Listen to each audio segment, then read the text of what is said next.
Here she is. This is the conversion that we did. I'm gonna show you guys.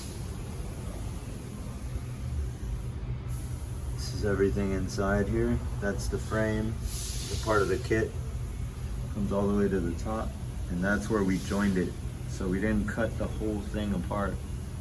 Basically started right above the pillar for the windshield and continued it all the way back.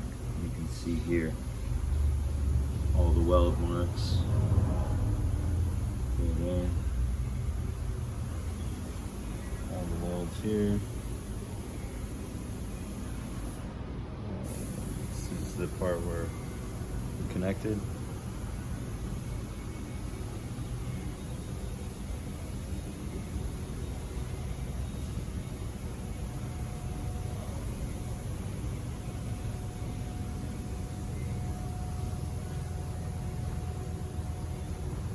That's a pretty sweet Fastback right here. See all the welds.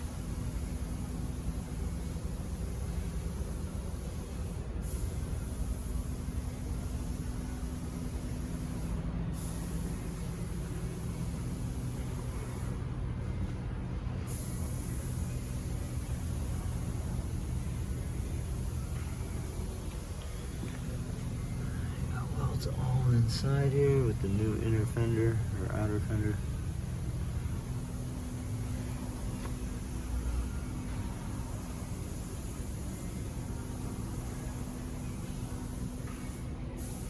So yeah, it's definitely something that I think you need to either have experience with doing or do it with someone that knows what they're doing, because it could get really ugly. I mean, there's so much like measuring and making sure everything is even and lining up all the way from the door jambs. I want to make sure everything is lined up. The rear glass, we had to get the rear glass before we welded everything because all these are separate panels. So you got this panel, top panel, the structure inside, quarter panel. All this stuff is it's all separate. So you need the glass to make sure everything lines up. Even the gaps here, down here. Make sure that lines up. And yeah, so this is ready for body and paint now. We'll keep you guys posted with the next video.